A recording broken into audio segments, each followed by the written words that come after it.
Another cause of the rise in mental health problems amongst deaf children are where there is significant communication delay in infancy.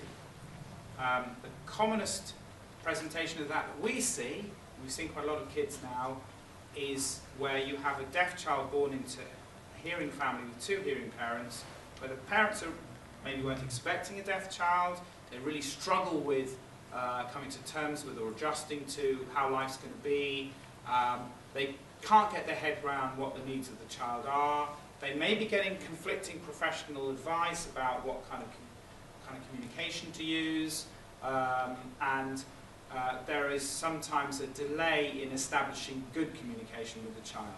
So the parent will focus typically on functional needs of the child. Do you need a drink? Do you need a biscuit? And the child misses out on quite a lot of incidental learning. So in most people's families, your parents are having an argument at the kitchen sink about you or as a child, or about finances, or about work or something. And in a hearing family, you're sitting drawing at the table, listening to all this. You're probably not making sense of much of it, but you're kind of picking it all up all the time, and you're mapping the motions on the faces of the person with the narratives that you're hearing, even though you're only partially understanding them, and you're understanding that people have different emotional expressions towards each other, and you begin to understand that people have different needs from each other within the family. If you're a deaf child sat at the table, you might say, "What are you talking about, Mum?" And Mum says, "Oh, it doesn't matter, it's nothing to do with you." And you miss out on quite a lot of incidental discussion. And that means that you have what some people call less of a fund of knowledge. You're building up a sort of fund of knowledge of what's going on around you all the time. And if you can't access it, then you build up less of an understanding of how the world around you is working, how emotions around you work. And that's one hypothesized reason why some deaf kids grow up with what we call theory of mind delays.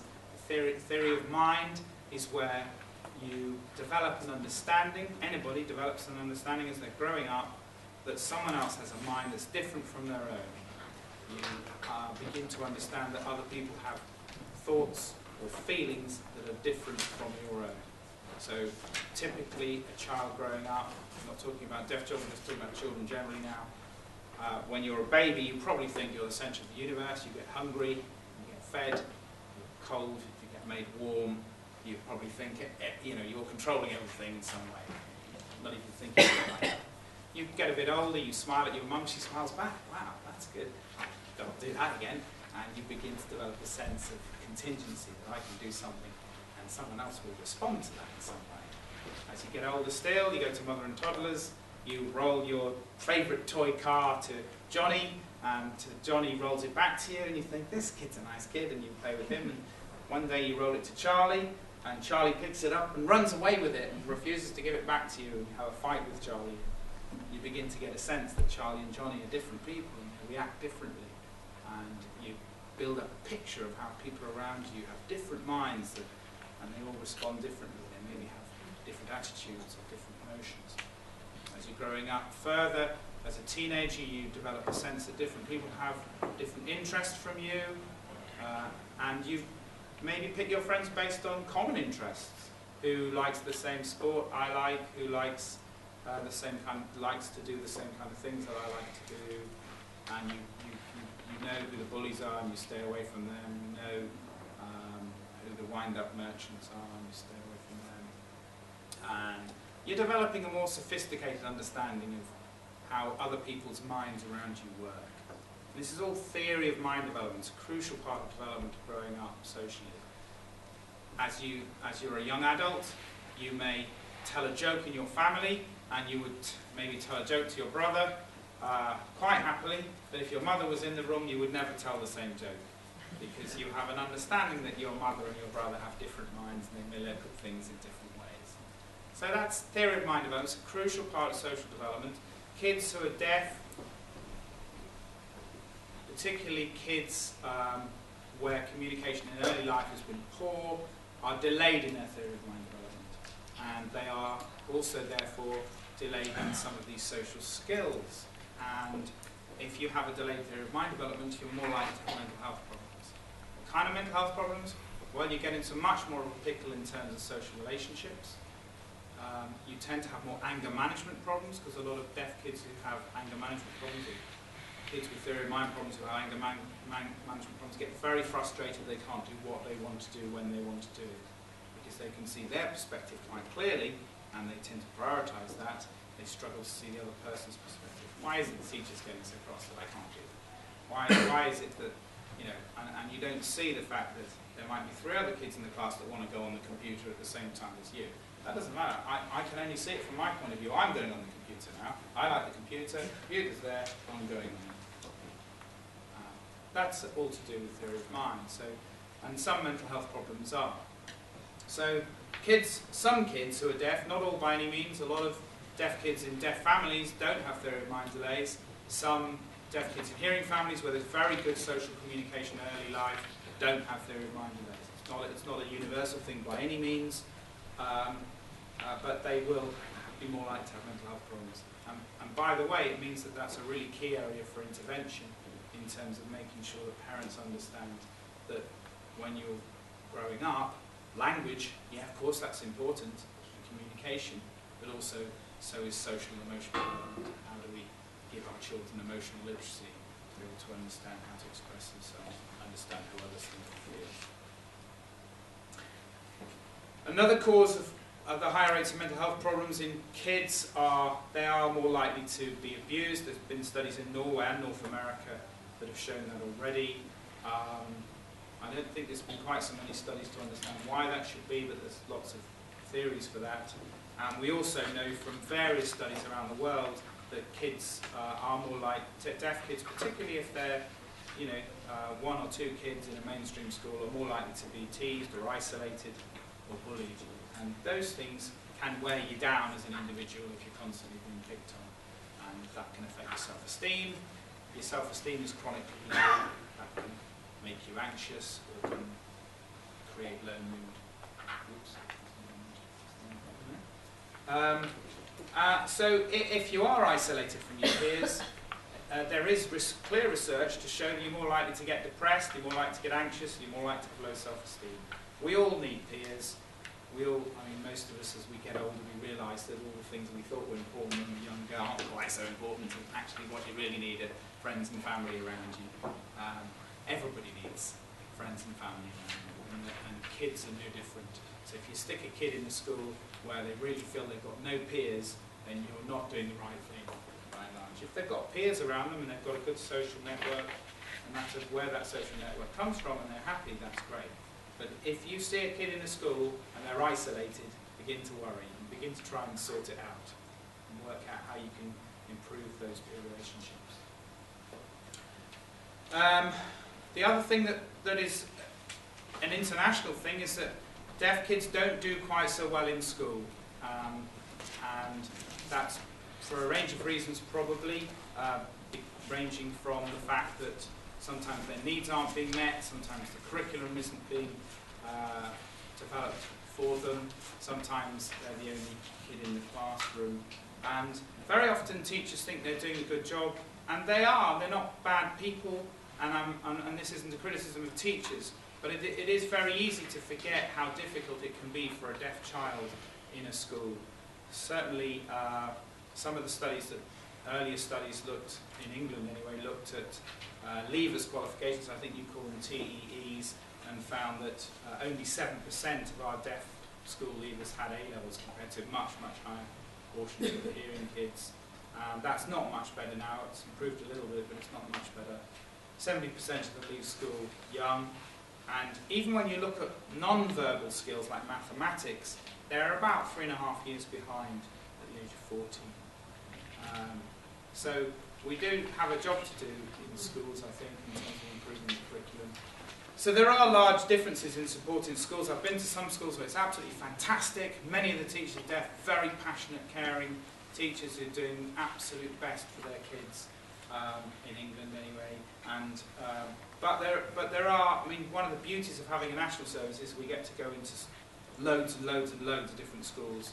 Deaf schools teaching BSL, deaf schools teaching orally where the kids aren't allowed to sign. I've got kids in hearing impaired units. I've got kids in mainstream primary and secondary schools with communication support workers, some on their own, some in pairs or in small groups of 3 or 4. So we have the advantage of going into lots and lots of different schools, and the differences in support are huge. I cannot tell you. We probably ought to do much more of a systematic study on it. Workplace, a study in Finland 10 years ago showed that for those people that I described earlier with non-syndromal deafness, that is, they are in all that they are neurotypically developing people, they just can't hear. 50% of them were out of work compared to 15% of the national average. So these aren't people with intellectual disabilities or with other handicaps.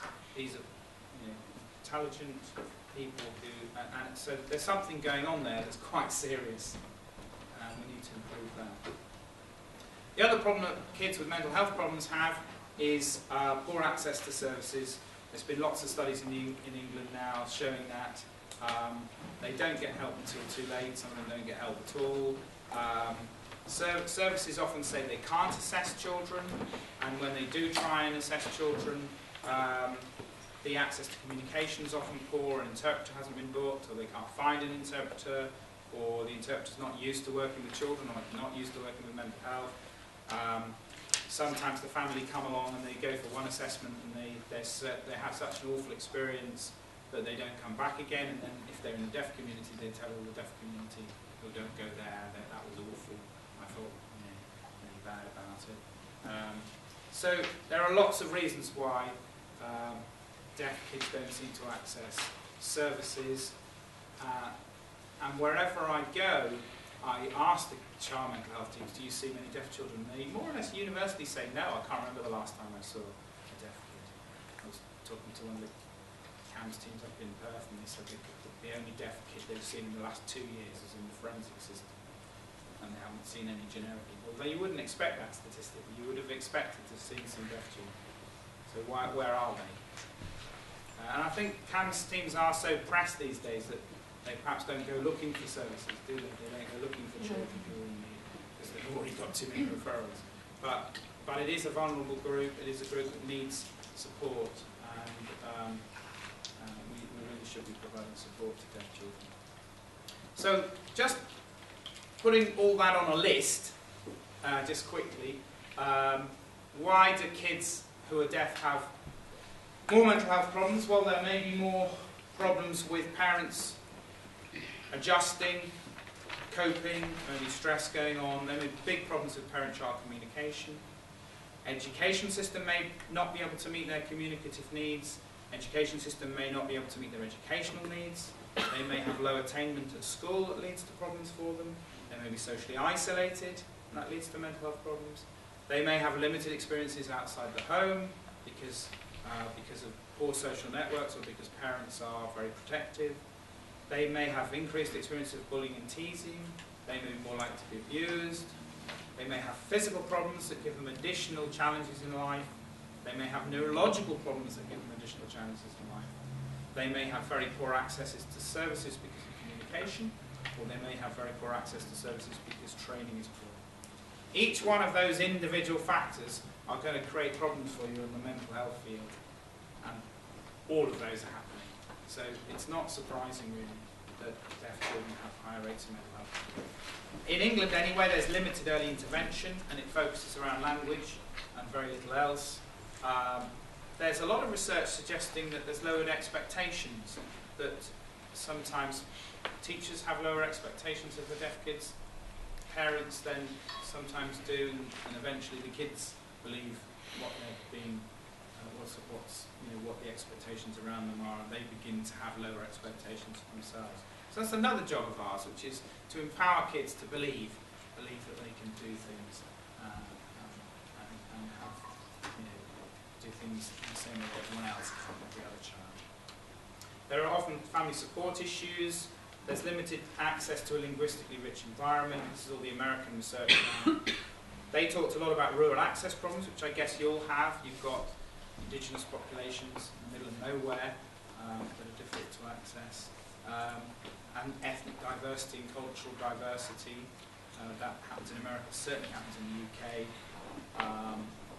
Delayed language development is a problem, delayed literacy, low numbers of trained professionals, poor interpreting or delayed or inadequate access to interpreting.